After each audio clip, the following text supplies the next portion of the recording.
Pihak kepolisian sampai saat ini terus melakukan upaya pencarian tersangka Veronica Koman yang diduga bersembunyi di negara lain. Informasi selengkapnya akan disampaikan oleh Reno Reksa langsung dari Surabaya, Jawa Timur. Reno, apa saja yang telah dilakukan kepolisian untuk menemukan Veronica Koman hingga saat ini?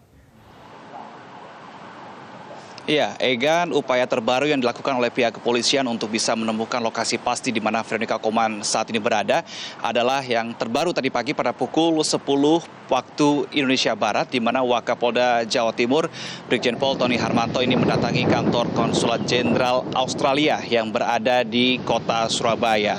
Di mana dengan kedatangan Wakapolda ke kantor Konjen Australia ini diduga kuat bahwa memang saat ini lokasi pasti dari tersangka Veronica Koman ini berada di negara Australia, karena seperti yang kita ketahui bersama, Egan dan juga pemirsa, bahwa suami dari tersangka Veronica ini adalah warga negara Australia.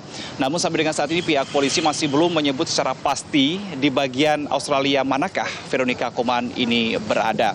Kemudian hal lain tadi yang disampaikan oleh Wakapolda kepada awak media adalah sampai dengan saat ini pihak Konsulat Jenderal Australia mengaku tidak akan mencampuri urusan hukum yang ada di negara Indonesia. Namun meski begitu pihak polisian mengharapkan ada sikap kooperatif dari pihak Konsulat Jenderal Australia. Dan sampai dengan saat ini pihak kepolisian juga sudah menjalin komunikasi untuk bersinergi dengan beberapa instansi terkait, termasuk Duta Besar Indonesia yang berada di Australia. Dan tadi sempat kami tanyakan juga apakah ada potensi jika tersangka Veronica Koman ini untuk berpindah ke negara lain. Dan hal itu dijawab oleh Wakapolda Jawa Timur, Brigjen Pol Tony Harmanto, ini untuk menunggu bagaimana perkembangan ke depannya. Egan dan juga pemirsa, tidak hanya itu yang sudah dilakukan oleh Polda Jawa Timur atau pihak kepolisian secara luas untuk bisa mendapatkan titik pasti dan juga menangkap dari tersangka Veronica Koman ini. Juga ada hal-hal yang telah dilakukan sebelumnya. Yang pertama adalah pelayangan surat kepada Divhub Inter Mabes Polri yang sudah dilayangkan beberapa waktu lalu.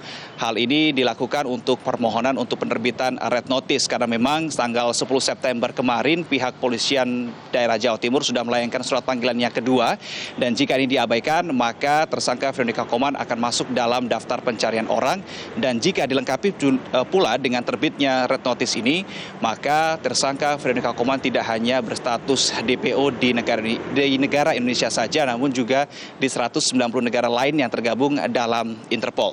Kemudian hal lain yang juga telah dilakukan adalah karena memang Veronica Koman ini berada di negara lain sehingga upaya jemput paksa tidak bisa dilakukan, maka pihak polisian juga sudah melakukan hal-hal lainnya untuk bisa mendapatkan keterangan resmi dari pihak Veronica Koman atau berharap supaya Veronica Koman ini langsung memenuhi panggilannya, adalah dengan cara melayangkan surat kepada pihak imigrasi untuk mencabut paspor dari Veronica Koman ini. Karena jika paspor ini dicabut, maka tersangka Veronica Koman ini secara langsung maka akan dipulangkan atau dari negara tempat ia berasal atau tempat ia berada, kemudian dikembalikan ke negara Indonesia jika paspor itu dicabut. Sedikitnya hal-hal itulah, Egan dan juga pemirsa, yang telah dilakukan oleh pihak kepolisian untuk bisa memulangkan Veronica Koman untuk bisa memenuhi panggilan kepolisian, mendapat atau memberikan keterangan lebih lanjut lagi.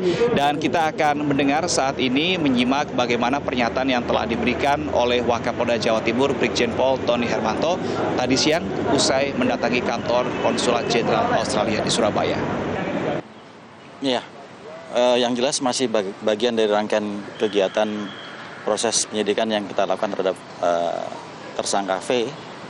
Ya, pagi ini kita datang ke sini Konsulat Jenderal untuk memastikan keberadaan yang bersangkutan di negara atau di wilayah mana di Australia untuk itu. Ya, karena kita ketahui bahwa suami yang bersangkutan adalah warga negara Australia. Sejauh ini gimana, Pak? Konfirmasinya di Australia mana begitu? Sudah ada titik terang mungkin? Ya, kita baru menyampaikan data, walaupun secara administrasi melalui hubungan internasional di Mabes Polri, kemudian imigrasi dan Kumham yang kita lakukan beberapa waktu yang lalu, juga salah satunya bagian ini yang kita kerjakan dengan Konsulat Jenderal Australia di Surabaya. Respon dari konjen seperti apa, Pak, terkait? Ya, mereka prinsipnya tidak akan mencampuri masalah hukum di Indonesia, dan kita berharap juga ada kerjasama yang akan. Egan, sementara demikian kembali ke Anda. Baik, terima kasih atas informasinya Reno Reksa langsung dari Polda Jawa Timur.